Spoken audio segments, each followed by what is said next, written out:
帶住雪橇喺暴風雪中前行。As the basket bounced and bumped over uneven ridges on the trail, Annie almost fell out, but she didn't complain. 當男子喺崎嶇不平嘅山路上面顛簸搖晃時，安妮差啲喺男子對面摔出嚟，但佢冇抱怨啊。傑克咧可以聽到佢歡快嘅笑聲。Jack could hear her laughing, as if she were enjoying the ride. 就好似佢好享受呢一趟旅程。The wind from the frozen sea was bitterly cold. 嚟自冰封大海嘅寒風異常刺骨啊！狂風呼嘯。As the wind howled and snow whirled through the dark, the dogs kept their heads down and ran on and on. 雪花喺黑暗中飛舞，而嗰啲狗咧真係低住頭，不停咁樣奔跑住。Jack used his skills to move the team around banks of drifting snow. 傑克憑住自己嘅技能，帶領團隊喺飄雪嘅河面上前行。Through gale-force winds, he drove the sled over the rough, frozen path at the edge of the sea. 喺狂風嘅吹拂下，佢駕駛住雪橇沿住海邊崎嶇嘅冰凍小道前行。Like sand in a sandstorm, ice crystals beat against his face. 就好似沙暴中嘅沙粒一樣，冰晶猛烈咁樣撞擊住佢嘅臉龐 ，stinging his skin， 刺痛住佢嘅皮膚。His mittens were nearly frozen to the wooden handles. 佢嘅手套幾乎都凍咗喺木製嘅手柄上面。But he felt protected in his thick fur clothing. He was grateful to all the creatures that had given their gifts to help Alaskans survive in their frozen world. 佢穿住厚厚嘅皮毛衣物，感覺受到保護啦。佢感激嗰啲將自己嘅天賦奉獻出嚟，以幫助阿拉斯加人喺呢個冰封嘅世界中生存落嚟嘅生物。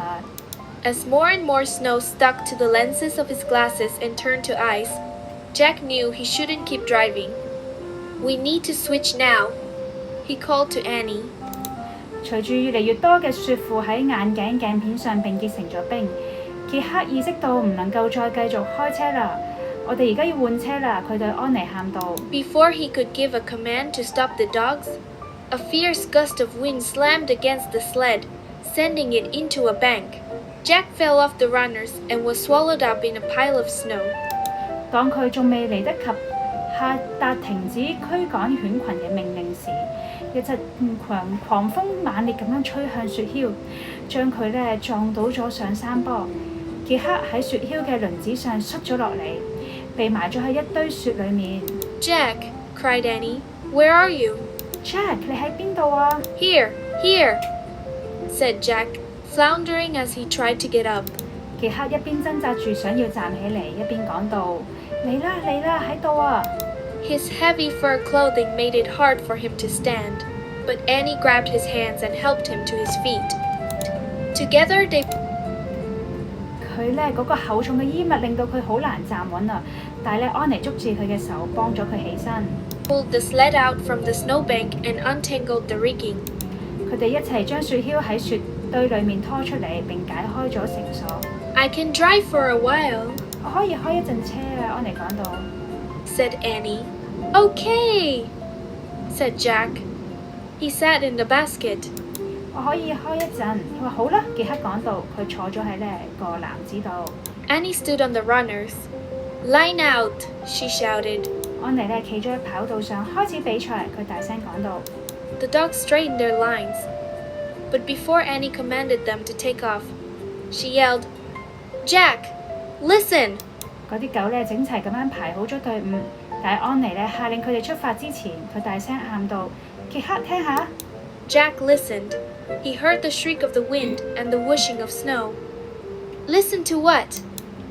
傑克咧側耳傾聽，佢聽到咗狂風嘅呼嘯聲同埋雪花嘅飄落聲。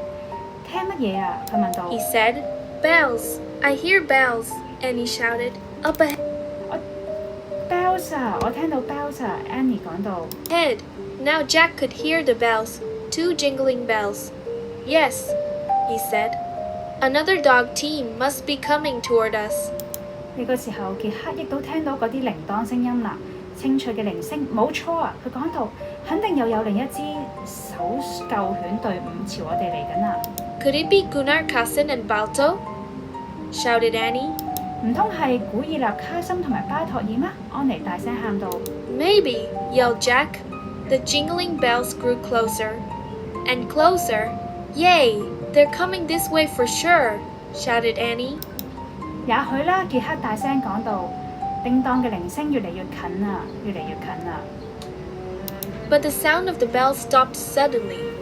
Then through the storm came the frantic, high-pitched barking of dogs. 耶！佢哋正喺度朝緊呢邊嚟啦！安妮大聲喊道。但嗰啲鐘聲突然停咗落嚟，隨後喺狂風暴雨中傳嚟咗狗嘅狂吠聲，聲音急速而尖鋭啊！第7章完。